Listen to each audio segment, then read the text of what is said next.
ក្នុងភាគទី9និងទី10នៃរឿងសាមកុកគឺមានចំណុចសំខាន់2ចំណុចសំខាន់ទី1គឺក្រោយពីលោក Wang In បានប្រើវិធីបង្វែរបញ្ហារបស់ខ្លួនជាមួយតុងជ័រទៅជាបញ្ហារបស់លីពូនិងតុងជ័របូករួមថែមទាំងលីពូបានដឹងថាតុងជ័រយកឈ្មោះដណ្ដឹងប្រពន្ធជូនស្ដេចហានធ្វើជាលេសដើម្បីដណ្ដើមទាវឆានពីខ្លួននោះ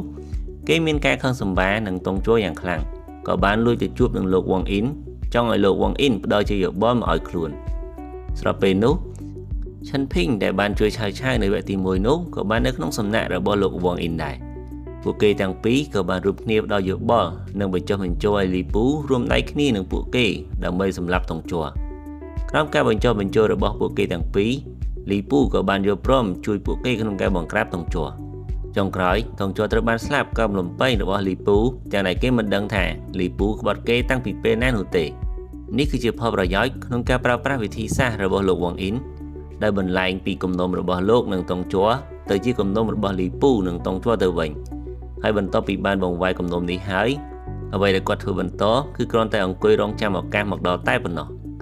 ចំណុចទី2គឺជាចំណុចដែលលោក Wang In ក្រោយពីបានសងសឹកនឹងតុងជ័របានសម្រេចហើយនោះ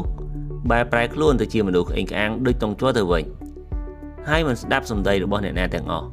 ដោយមិនយល់ព្រមក្នុងការចោះចូលពីសំណាក់កងទ័ពចាស់របស់តុងជ័រ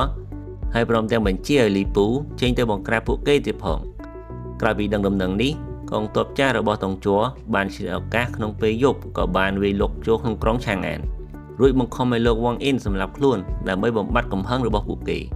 នេះគឺជាឧទាហរណ៍ដ៏ល្អមួយសម្រាប់បងប្អូនទាំងអស់គ្នាយកទៅពិចារណា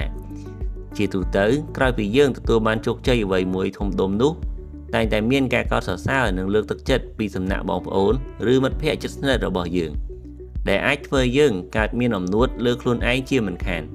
ប្រសិនបើបងប្អូនមិនអាចទប់នឹងអំនួតរបស់ខ្លួនមិនឲ្យកើនឡើងទេនោះវានឹងអាចនាំឲ្យអំនួតរបស់យើងប្រែក្លាយទៅជាភាពក្អេងក្អាងដូចលោក Wang In ដូចនេះដែរ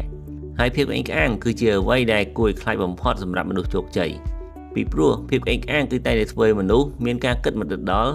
ធ្វើឲ្យយើងមើលពីរឿងរ៉ាវមិនយកចិត្តទុកដាក់ដូចមុនដែលជាចុងក្រោយរមែងធ្វើឲ្យយើងបរាជ័យហើយនឹងធ្លាក់ចុះមកវិញជាមិនខានដូចនេះសូមបងប្អូនត្រូវចងចាំថាការមានអំនួតលើខ្លួនឯងច្រើនពេកនៅបង្កឲ្យខ្លួនមានភាពក្អេងក្អាងដោយមិនដឹងខ្លួន